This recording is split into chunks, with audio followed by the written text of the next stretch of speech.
Olá pessoal, eu sou o professor Fred Sauer e estou aqui com muita alegria apresentando para vocês uma revisão que eu fiz aqui com muito carinho, deu bastante trabalho aqui para preparar essa revisão, mas eu tenho certeza que todo o esforço que eu tive aqui vai ser compensado com excelentes notas que vocês vão tirar na minha prova V1. É tudo que eu desejo, então eu quero pedir para vocês prestarem bastante atenção nessa revisão, né? Naturalmente entenderem que a revisão ela não substitui o estudo tradicional, ou seja, ela não substitui que você faça exercícios do livro de organização de computadores do professor Mário Monteiro, né? Naturalmente eu sigo a linha dele, sigo o nível das questões dele, né?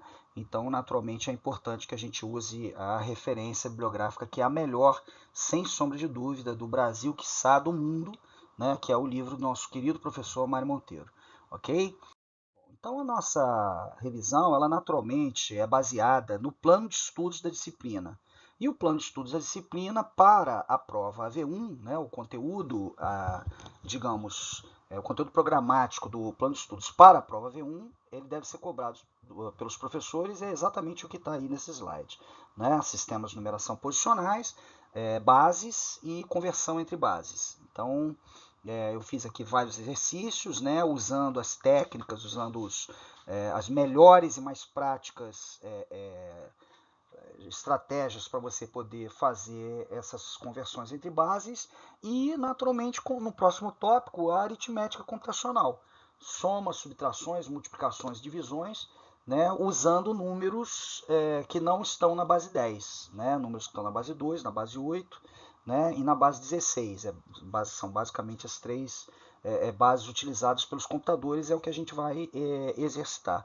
Naturalmente, se a gente tiver uma operação aritmética qualquer envolvendo números de bases diferentes, você tem que avaliar qual é a melhor conversão, qual é a conversão mais adequada para você poder fazer o exercício. Na prova, eu boto um número numa base, mais, menos, multiplicado, dividido por um número em outra base e peço a resposta numa terceira base.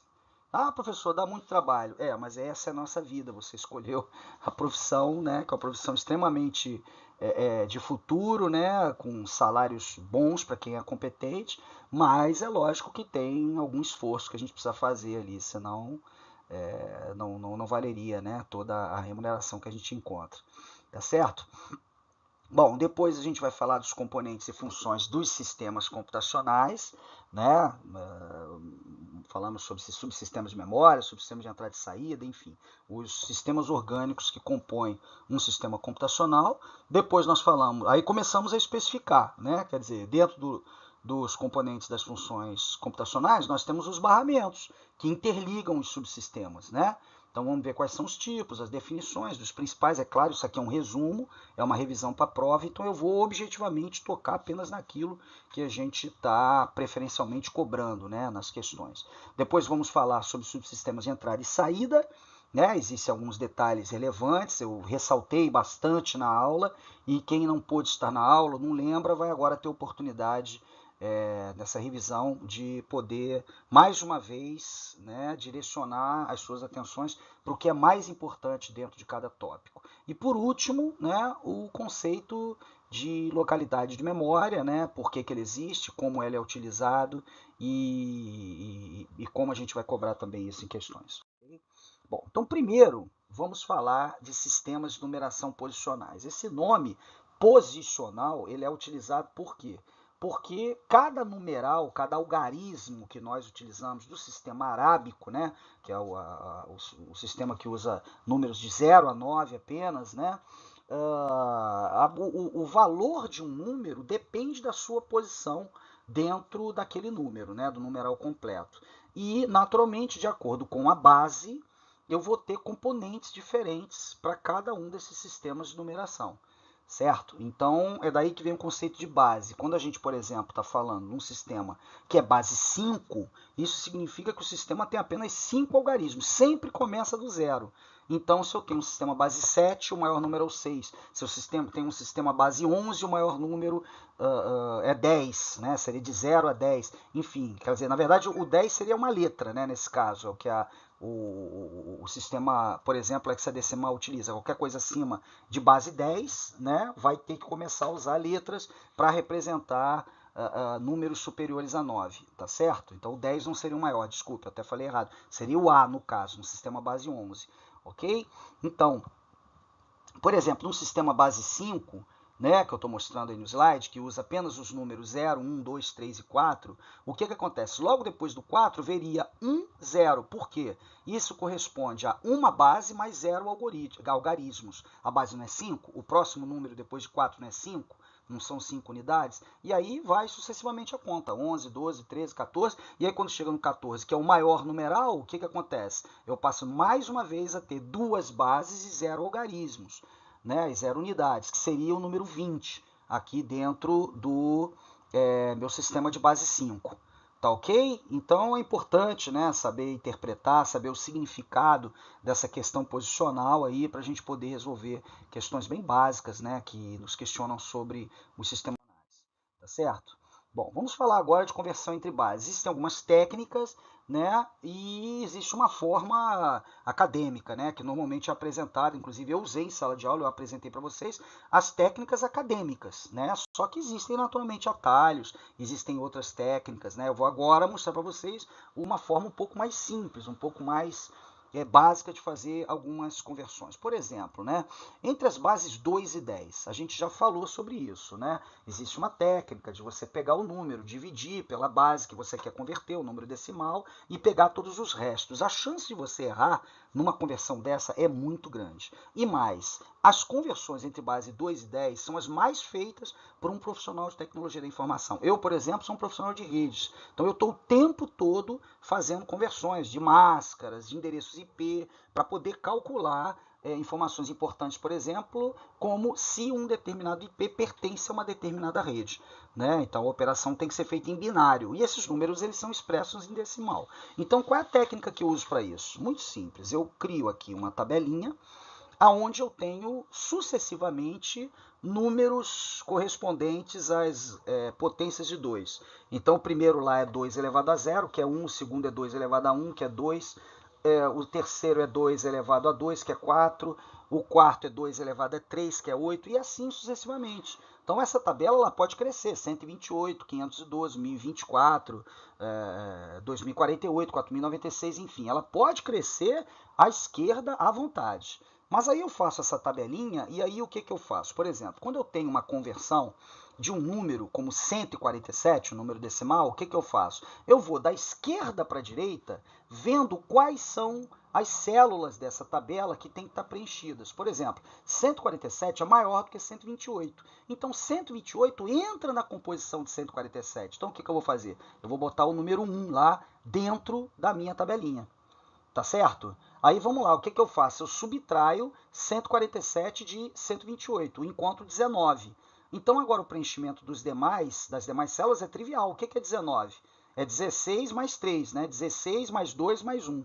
Né? Então o que eu faço? Eu zero o 64, o 32, o 16 leva 1, porque 19 é composto a partir de 16 mais 3. O 8 é preenchido com 0, certo? O 4 é preenchido com 0 e o 2 e 1 são preenchidos com 1, compondo assim o numeral 147. Então a minha recomendação para vocês, exercitem isso, tá? É exatamente que vocês façam as conversões de binário para decimal usando a técnica dessa tabelinha, né? Que fica documentado, é muito mais fácil de você encontrar um erro, é muito mais fácil, inclusive, depois de você ter cometido o erro, você identificar aonde foi que o eventual erro foi cometido, tá certo? E a chance de erro é muito menor do que você usando a técnica da divisão, ok?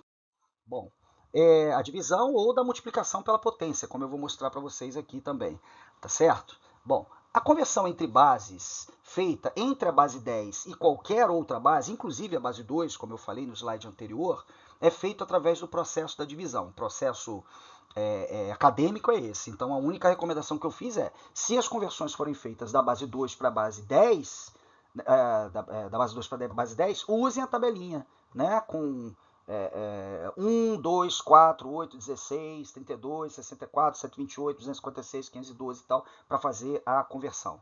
tá certo? Mas existem outras conversões. Por exemplo, eu quero converter o número 3967, o número decimal 3967, para a base 16. Então, o que eu vou fazer? Eu vou pegar 3967 e vou dividir sucessivamente por 16 e vou pegar os restos de baixo para cima. Então, 39 por 16, né? Eu baixo lá o 39, dá 2. Então, 2 vezes 16 é 32. 39 menos 32, né? Dá 7. Eu baixo o próximo numeral, que é 6. Ok? Então, 76 dividido por 16 dá 4. 4 vezes 16, 64. 76 menos 64 sobra 12. Eu baixo o 7 agora, tá certo? Baixo o 7 e aí divido 127 por 16, né? Que dá 7. Então, 127 dividido por 16 dá 7. 7 vezes 16 dá 112.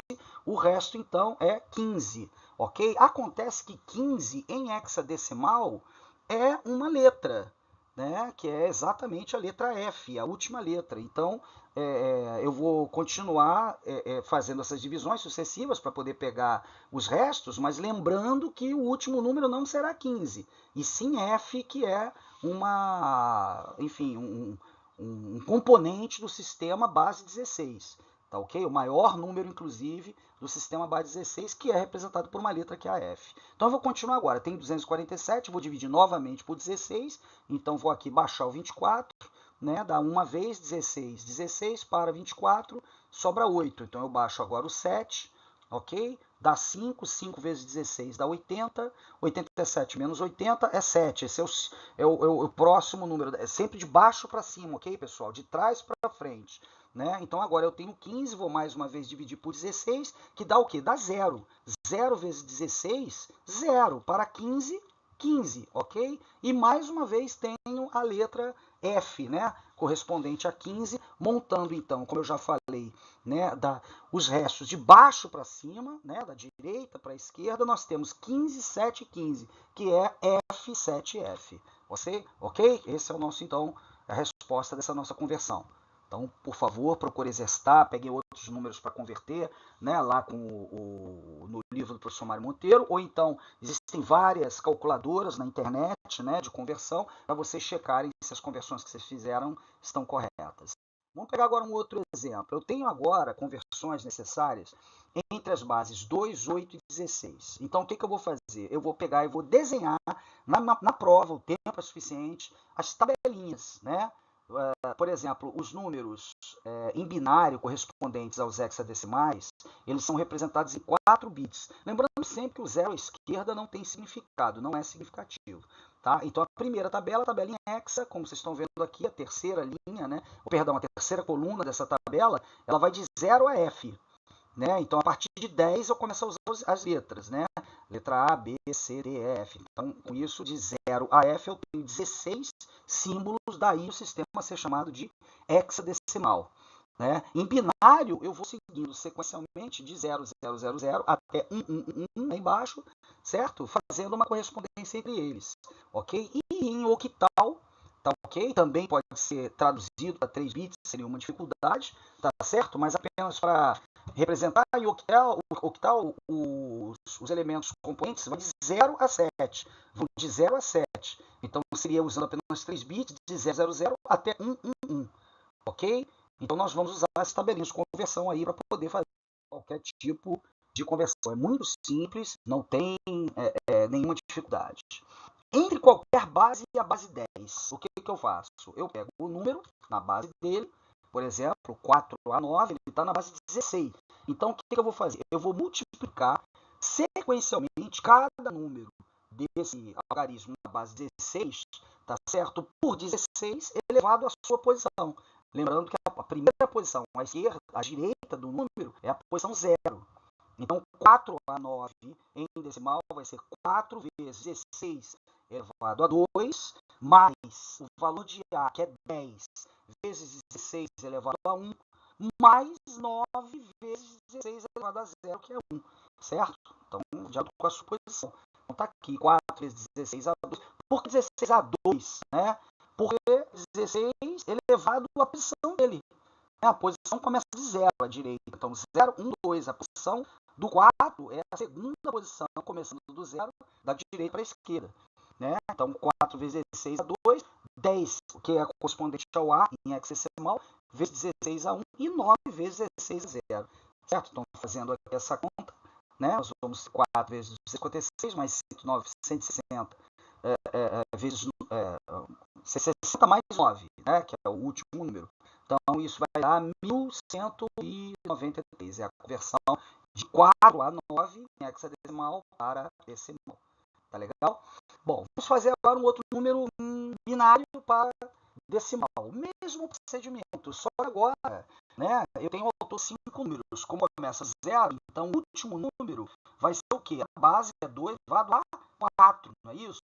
Então vai ser 1 vezes 2 elevado a 4, mais 1 vezes 2 elevado a 3, mais 0 vezes 2 elevado a 2, mais 1 vezes 2 elevado a 1, e por último, mais 1 vezes 2 elevado a 0, certo? Então, repetindo aqui agora, né, de forma documentada, né, o primeiro, a esquerda lá, é a posição, quarta posição, né, então 1 vezes 2 elevado a 4, o segundo, 1 vezes 2 elevado a 3, o terceiro, 0 vezes 2 elevado a 2, né, próximo, 1 vezes 2 elevado a 1, 1 vezes 2 elevado a 0, e contabilizando tudo isso eu tenho 7, certo? Bom, então agora vamos fazer alguns rápidos exercícios que podem estar muito parecidos com o que eu tenho na prova. 7835 na base 8 equivale a 3869. Eu posso resolver isso de várias maneiras. Eu posso converter 7835 na base 8 para a base 10, comparar, ou eu posso pegar 3869 na base 10, dividindo sequencialmente por 8, pegar os restos e encontrar o número 389 na base 8 para ver se é igual a 7435. Tá? Aqui, por exemplo, né, apenas para resolver a questão, o que eu vou fazer? Eu vou pegar o 7435 e vou converter ele para a base 10, conforme a gente já explicou exatamente no passo anterior, usando a posição do número do algarismo multiplicado por base elevado à posição. Vai ser 7 vezes 8 elevado a 3. Ele é em octo, né? Como estão vendo aqui, o númerozinho após os parênteses. 4 vezes 8 elevado a 2 é o segundo número, 745. Mais 3 vezes 8 elevado a 1, mais 5 vezes 8 elevado a 0. Então, esse número aqui calculado vai dar exatamente 389, ou seja, é verdadeiro. Ok? Vamos agora relembrar aqui como é que a gente faz operações aritméticas com números que não estão na base 10. É a mesma coisa. É rigorosamente a mesma coisa. A única diferença é que quando a gente faz o vai 1, esse 1 ele não vai simbolizar, vai representar mais 10, sim a base que eu estou utilizando. Se eu estiver somando números base, digamos, 8, o que vai acontecer? 6 mais 2. 6 mais 2, que é 8. Só que 8 é um algarismo que não existe na base de 8. Então, o que eu vou fazer? Vai 1, aí uma base que é 8 mais 0 unidade. Certo isso? Então, se fazer agora 3 exemplos totalmente diferentes. Um exemplo na base 2, um exemplo na base 8, um exemplo na base DC, para que vocês possam relembrar como é que faz isso e não errem essa questão tão fácil da prova que às vezes fica com o entrega branco, não tenta fazer. E é fácil. É só vocês exercitar um pouquinho e segue o jeito. Então, por exemplo, aí o 101 mais 11001, tem que tomar muito cuidado para colocar tudo isso muito alinhadinho, para fazer a soma. Então, o que vai acontecer? 1 mais 1. 1 mais 1 é 2. Parece que 2, os números da base 2. O que eu tenho que dizer? Vale uma base, né? O vale 1 é vale uma base, que é 2, tá? E só é 0. Né? Então, é 2 mais 1 unidade. Então, o que eu faço? Fica 0, né? E vai uma base, 2, né? 1 mais 1 a 2, 0. E 1 vai uma base. Na segunda conta, 1 mais 0 é 0, sem problema. Terceira conta, 1 mais 0 é 1, não tem problema. Agora, próxima conta, tem novamente a questão 1 mais 1, o quê? 0, vai 1, uma base. Tá certo isso? Agora, vamos lá. Próximo, eu já tenho 3 1s. Então, eu vou falando por partes, um cada vez. Então, vamos lá. Primeiro, 1 é 0 e 1. Tá ok? E sobre 0, 0 mais 1. Tá certo isso? Então, foi 1 da conta 1 mais 1 primeiros, depois eu 0 restante 1 que está na segunda linha da soma. Tá ok? A próxima linha 1 mais 0, não mistério 1, e a próxima é 1 novamente. Ok? Então, a soma binária é mais fácil de simples, não tem mistério nenhum, você somar quantas vezes você quiser. Lembrando sempre de vai um cada vez que você encontra uma 1 mais 1. Né? Bom, vamos ver agora na base 8, que é igualzinho, só que ao invés do meu limite 2, o limite é 8. Tá? Vamos lá, 7, 4, 6, mais 5, 6. Então, soma assim, 6, 3, 6, 3 é 9. Mas 9 é o quê? É 8 mais 1. Isso, é uma base mais uma unidade. Então, o que eu faço? Vai uma base e sobra uma unidade. Tá vendo? Eu faço. O próximo número, né, somar 7 mais 1, 5. 7 mais 1, 8. 8, 5, 14. Né? 14 é o quê? É 8, uma base mais 6. Então, fica 6, vai 1 até 8 e fica 6. Quando eu fiz a conta aqui, 7 e 5, 12, 1, 3, exatamente. Perdão, somei aqui errado, menos. Tá bom? Bom, então, próxima conta, 5 mais 5, 10, é o que? 8, a base. Isso é 2, né? Então, vai que é o 8, sobra 2. E na próxima conta, novamente, 5 mais 5 dá 10, que é 8 mais 2. E vai uma base que é 8, e sobra 2 novamente. Aí eu monto a esquerda. Pronto, tenho a minha soma aqui na base 8. Só cuidado para fazer essa errada como bem de fazer, sem querer, né? A próxima de soma, 6 vezes 7, mais 16, com 5, 8, mais 16. Então, agora vai acontecer. É o número é o número da base, né? É o 16. Tá certo? É o 16. Então, o que acontece? Vou somar, por exemplo, 8 mais 7. 8 mais 7 não é 6, é 15. 15 existe no hexadecimal, é a letra F, não é verdade? Então não vai, não chegou a alcançar o mais completo. Okay? Agora, B5, o que vai acontecer? B do 5, tá? C, D, E, E e fica só uma. Então o que acontece? Vai subir uma base, vai sobra uma unidade. Tá certo? Sem nenhuma dificuldade, 15, então vai 1, 0, mesma coisa. Eu aqui atrapalho, cuidado, vou começar com o dedo aqui para não errar. Certo. Bom, mais uma vez aqui, agora tem o E, né, vale 15, ok? E eu vou somar esse valor 15, né, com o 6 e com 1, que vai me dar uma base de 6 mais 5 unidades, certo? Aí o logaritmo 1. Então não tem uma dificuldade. Não esqueça de fazer suas calculadoras Xing-Li para evitar fazendo conta na mão, de cabeça, de bobeira. Tá? Mas porque essa técnica saber fazer as conversões, senão tá. Bom, então aqui eu vou só adiantar, pessoal. Houve um probleminha aqui na gravação, né? Eu vou só adiantar o que eu já expliquei para vocês, né? Para a gente poder chegar na conta que eu estava fazendo aqui bonitinho. Então já fiz aqui na base 2, fiz aqui na base 8, né? Todo mundo acompanhou. Assim, era aqui que eu estava. Então, desculpa. Pedi emprestado, né? Do 5, ele fica 4. E eu vou somar uma base no número da direita. O número da direita é 8, mais uma base, né? Dá 11. Então eu posso agora subtrair 6 de 11, que dá 5. Só que o número agora ficou 4, eu tenho que subtrair 7 dele. Então o que eu vou fazer? Vou pedir emprestado da esquerda, que é o número 5. Então pedindo aqui emprestado do número 5, eu vou ficar com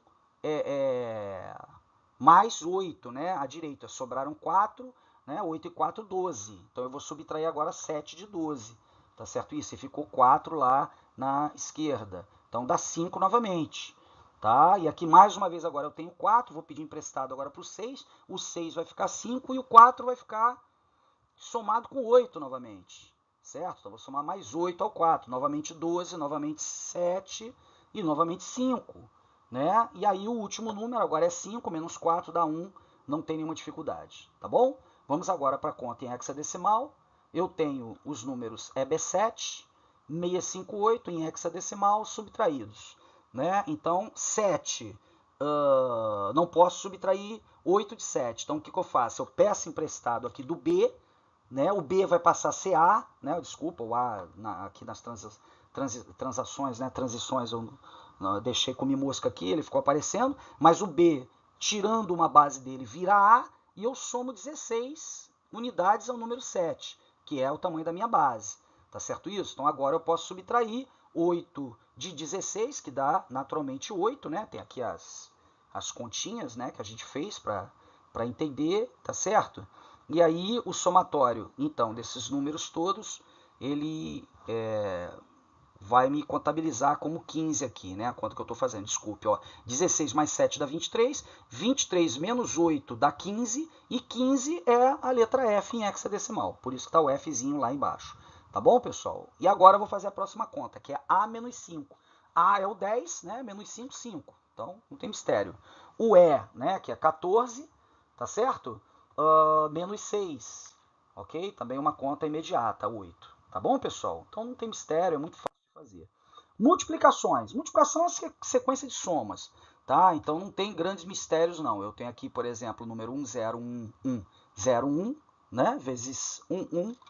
Eu vou fazer primeiro 1 vezes esse número todo, que é igual a ele, mais uma vez, só que identando uma posição, e eu vou somar esses dois algarismos. Aí volta ao caso anterior, né? 1 mais 0, 1 mais 0, 1, 0 mais 1, 1 mais 0, 1, 1 mais 1 é 0, vai 1, certo?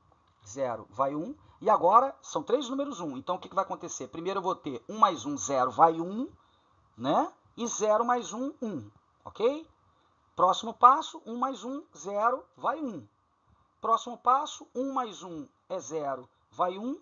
Próximo passo, 1 mais 1 é 0, vai 1. Tá certo? Então, esse é o número. A multiplicação em octal, 655 vezes 76. Tá? Então, o que eu vou fazer? 6 vezes 5, tá? É 30. Mas o que é 30?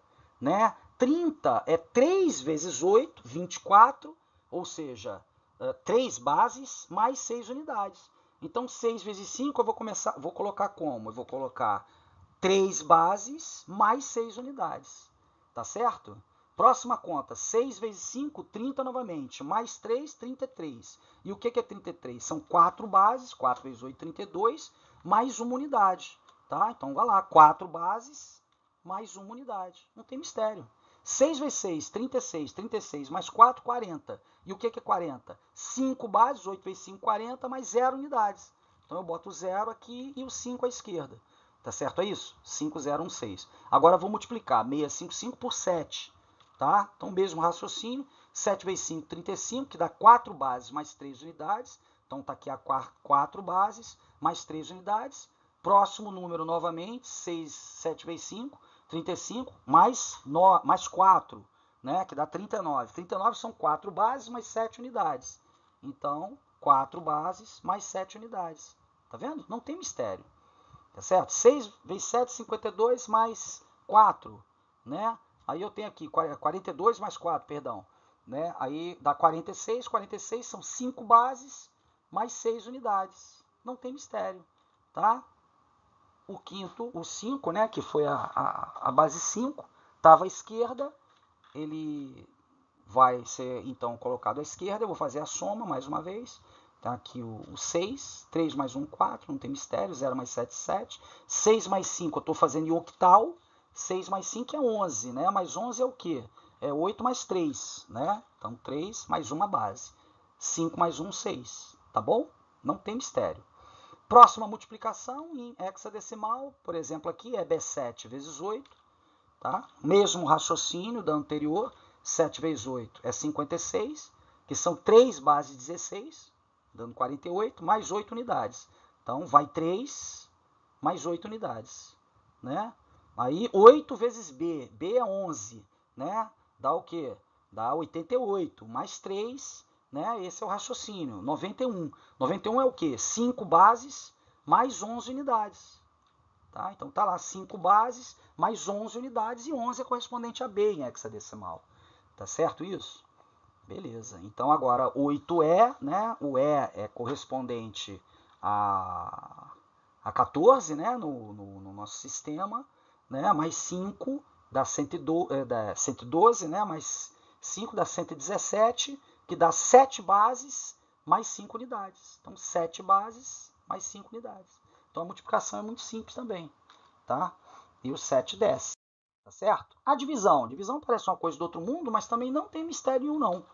Tá? Tá aqui o número em decimal dividido por outro número em decimal, certo? E vou fazer o procedimento decimal não, em binário, perdão, e eu vou fazer o número exatamente igual o que eu faço em decimal. Não dá para dividir 10 por 11, então eu vou baixar 101, tá? Então 101 dividido por 11 dá 1, não tem como dar um número maior do que esse, né? Então 101 menos 11, né?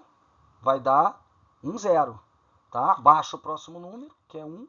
Agora eu vou dividir novamente, 101 por 11, também dá 1. Também menos 11 vai dar o 10, do mesmo jeito. Vou baixar 1, tá ok? 1 vezes 11, 11, subtraindo de 101. Isso é o que eu estou falando, vai sucessivamente. Vai dar 0, baixo o 0 agora. Vai dar 100, 1 novamente, 11, né? Subtraindo. Lembrando sempre, olha para cá, tá? Ó, 100 menos 11, como é que eu faço, pessoal? Vou pedir emprestado do número 1, que está lá à esquerda, na segunda casa. Né? Lembrando que a primeira casa é sempre 0. 0, 1, 2. Tá? Então, o que vai acontecer? Ele vai passar uma base para o número à direita, 2, que vai ser emprestado, uma delas, para o algarismo da direita. Tá? Então, ele vai ficar com 1, ok? E vai emprestar uma base para a direita. Agora, eu posso subtrair. 2 menos 1, 1 menos 1, 0. Tá? Por isso que dá 1. 100 menos 11. Tá certo? Ok? Bom, então eu desço agora o próximo número, que é 11, e o resultado, mais uma vez, é 1, né? Que vai dar o resto 0. Bom, agora o número em octal, 655 dividido por 76. Não consigo dividir 65 por 76, então vou fazer 655 mesmo. Tá? Então, 76 vezes 6, né? Só relembrando como é que a gente faz, né? 6 vezes 6, 36, que são 4 bases, né?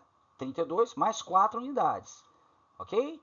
Né? E 6 vezes 7, 42, mais 4 unidades, vai dar 5 bases, né? Mais 2 unidades, tá certo isso? Então, 56, ok? Porque eu vou somar com os 4 que sobraram lá. Bom, então dá 6, né? 5, 64, subtraindo eles, 5 menos 4, 1. 5 menos 6 eu não posso fazer, então vou pedir emprestado para o 6. Vão 8 para lá, está em octal, tá? Fica 5 à esquerda e somo mais 8 ao 5, tá certo? Subtrai de 6, que dá 7. E 5 menos 5, 0. Tá bom? O resto então é 71. Próximo número é B7, dividido por 8 em hexadecimal.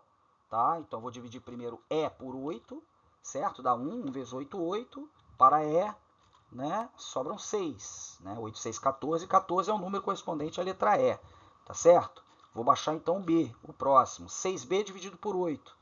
Tá? Então, 6B. 6B é 6 vezes 16. Né? Da base 16 ali. Ok? Mais 11, né? Que é o que a gente está calculando. Então, dá 107. 107 dividido por 8 dá 13, né? 13 com o resto 13, tá? Que é igual a D. Ok? Então, tá lá. D vezes 8 dá 68, né? 6B menos 68 dá 3. Ok? Baixo 7, que é o próximo número, sem nenhuma dificuldade. 6 vezes 8, 48, né? E 48, convertendo isso para o nosso significado aqui, né? Vai ser 3 0 em hexadecimal. Tá ok? Então a subtração dele é 7, né? E 3. Ok, pessoal? Bom, existem outros cálculos também que são bastante cobrados nas nossas provas, né? A prova V2 vai ter bastante cálculo lá também, faz parte da disciplina, uma coisa chata, mas que a gente precisa exercitar e faz parte da demanda, né, de expertise que um profissional de computação, engenharia de sistemas, né, ciência e TADS precisa ter. Tá? Então, todo computador ele tem 3 barramentos. Ele tem o barramento de endereço, ele tem o barramento de dados, ele tem o barramento de controle. Né? Falamos aí várias vezes que o barramento de endereço é o único barramento que é unidirecional, o barramento de dados é bidirecional e o barramento de controle é bidirecional, beleza? Bom, além disso, o que acontece? Existem uma série de cálculos de questões, né, que podem ser elaboradas com barramentos. Então a gente precisa lembrar o seguinte, se no enunciado se pedir quantidade de endereços ou quantidade de memória suportada, tá? Isso é calculado com a informação do número de bits que o barramento de endereços tem, o número de fios, ou ainda número de pinos, tá certo? Então esses cálculos, né, que são os mais importantes que a gente costuma fazer em computação, eles são feitos com base na estrutura do barramento de endereços, certo? Barramento de controle não é usado basicamente para nada em termos de cálculo. Agora, o barramento de dados, por sua vez, é usado para cálculos de taxas de transferência. Então nós temos a célebre equação, né, T igual a LV, tá certo? Onde T é taxa de transferência, né, em bits por segundo, ou hertz, né, tanto faz, existe uma correspondência. L é a largura do meu barramento de dados e V é a velocidade em hertz do barramento de dados. Então, largura em bits do barramento multiplicado pela velocidade em hertz vai dar uma transferência em bits por segundo. Tá certo, pessoal? Bom, então vamos dar um exemplo aqui para vocês materializarem esses conceitos e verem uma situação bem parecida com o que vocês vão encontrar na prova. Tá? Esse exercício eu tirei do livro do Monteiro, exatamente, está lá, é um dos exercícios resolvidos. Tá? E tem vários outros, tem dezenas de outros que vocês podem exercitar. Eu já falei, quando vocês não conseguirem resolver um ou não entender, vocês têm que me mandar, têm que me procurar através do AVA ou na sala de aula, enfim, para poder esclarecer. Tá bom? Então vamos ver aqui o formato. O formato é esse, ó. Uma memória RAM, memória principal, tem espaço máximo de endereçamento de 2K. Tá? Cada célula pode armazenar 16 bits, diferentemente inclusive do lugar comum, que é memória RAM com 1 byte, né? Que é o mais convencional. Mas, para fins de cálculo, a gente pode usar qualquer combinação aqui que seja interessante. Então, o que ele quer saber? Qual é o valor total de bits que podem ser armazenados nessa memória e qual o tamanho de cada endereço? Então, o raciocínio é muito simples. Tá? Bom, vamos lá. O espaço máximo que ele está dando é 2K. Tá? Só que cada célula, ao invés de ter 1 byte, ela tem 16 bits. Tá certo isso? Então, se eu tenho 2K endereços e cada endereço tem 16 bits, é só eu multiplicar 2K vezes 16. Né? Então, 2 vezes 16 é 32, 32K. Tá certo isso? Poderia dar isso em outras unidades se eu usasse as potências de 2, tá? Sem nenhuma dificuldade. Bom, o tamanho de cada endereço é função do número de endereços. É uma conta invertida que você faz. Tá? A fórmula é E igual a 2 elevado a N. Tá? Onde é esse número total de endereços, né, que ele está colocando aí, né? E N é o tamanho do endereço, é o número de bits de cada endereço. Tá certo? Então, aplicando as informações que nós temos no enunciado nessa equação, você vai ter 2K, que é correspondente à letra E, né, que é o número total de endereços, é igual a 2 elevado a N. Certo? Ok, pessoal? Então, o que acontece? K, aqui tá, desculpe, por alguma razão não saiu sobrescrito, né? Eu tinha colocado isso lá. Então, K é 2 elevado a 10, tá certo? Aqui tá 210, não é 210, é 2 elevado a 10, tá certo? Então, fica 2 do 2K vezes o K é 2 elevado a 10, então 2 vezes 2 elevado a K, a 10 é igual a 2 elevado a N, certo? Então, 2 vezes 2 elevado a 10, eu conservo a base e somo os expoentes. Então, dá 2 elevado a 11. 2 elevado a 11, então, é 2 elevado a N. E N, então, consequentemente, é correspondente a 11 bits. Tá certo? Esse é o tamanho de cada endereço. Né? Não estou perguntando qual é o tamanho de cada célula de memória. Isso ele disse, né? Cada célula de memória mede 16 bits. Mas agora eu estou falando de endereço. Tá bom, pessoal?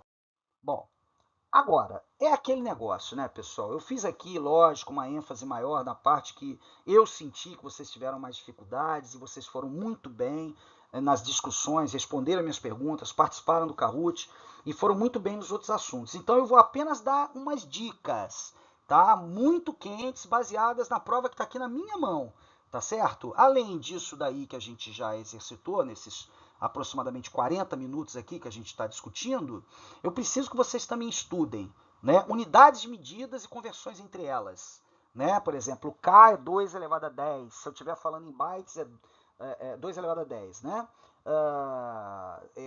K. O mega é 2 elevado a 10 vezes 2 elevado a 10. Ou seja, é 2 elevado a 20. Né? Então você tem K, mega, depois vem giga, depois vem tera, depois vem peta, depois vem hexa, enfim, e assim sucessivamente, tá? Aí tem zeta, depois iota, né? Então o que você faz? O K é 2 a 10, né? O mega é 2 a 20, o giga é 2 a 30 e assim sucessivamente. Então tem uma tabelinha, tem um slide que tem uma tabelinha, Então, seria interessante que você não apenas, né, pegasse aquela tabelinha e memorizasse lá os valores de conversão e também exercitasse algumas conversões, apenas para vocês terem uma experiência de conversão, e tem questão na prova sobre isso. Tá? Bom, vocês vão também estudar as características dos barramentos, por exemplo, é muito importante, né, você saber quem é unidirecional, quem é bidirecional, né, que o total de pinos de um processador é o somatório, né, das vias de um barramento, então ser capaz, inclusive, de fazer os cálculos. É importante entender que os barramentos eles não são síncronos, apesar do computador, do processador, ele ter um clock, né, único, cada barramento tem uma velocidade própria e tem uma razão para isso. É importante vocês estudarem o que eu falei durante a sala de aula, que era para destacar. Aquela minha tradicional vai cair na prova, né? Então é isso que vocês precisam avaliar. Modos de entrada e saída, isso é muito importante. É claro que eu vou cobrar, né, controlado por processador, né, controlado por interface, o modo DMA, tá certo? Então é importante você saber as características de cada um desses modos e diferenciar entre elas. E uma outra questão também diz respeito aos dispositivos seriais paralelos, né, que eu falei em sala de aula, eu dei uma olhada lá no material, realmente não tem nenhum texto falando sobre isso, mas eu falei em sala de aula, e aí quem está assistindo aqui essa revisão agora vai ter essa pontuação garantida, tá certo? Porque, vamos lá, características dos dispositivos paralelos. Os dispositivos paralelos eles são mais rápidos que os seriais, porque você transfere 8 bits a cada tique de clock, enquanto nos seriais você transmite apenas 1 bit. Acontece que essa transmissão é feita através de pulsos elétricos, em uma linha de cobre. Então, o que acontece? As correntes que estão sendo transmitidas através de cada fio, elas interferem entre si.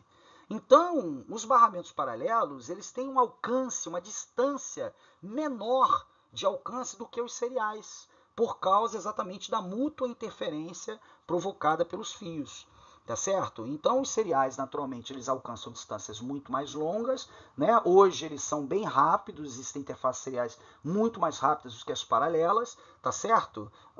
Consome menos material, o serial é apenas um fio de cobre banhado a ouro e tudo mais, enquanto paralelos são 8 fios, então eles são mais econômicos, os cabos seriais são mais econômicos, né? E a única vantagem dos paralelos seria que eles seriam mais rápidos, né? No entanto, claro, em função da interferência entre os fios, nós temos uma restrição no alcance dos cabos paralelos em relação aos seriais. Ok, pessoal? Então essa aí é a nossa revisão, né? Eu acho que, naturalmente, vocês estão interessados no assunto, eu tenho me esforçado bastante aí para motivá-los, né? Então as dicas estão dadas, agora é vocês pegarem aí o livro do professor Mário Monteiro, fazerem alguns exercícios, tá certo? Se basearem nessa revisão, nos tópicos que eu evidenciei aqui, que eu tenho certeza que eu vou ter um resultado muito feliz, muito satisfatório, e ninguém vai tirar menos de 8 nessa prova aí. Tá ok, pessoal? É isso que eu estou esperando. Grande abraço então e até o próximo encontro.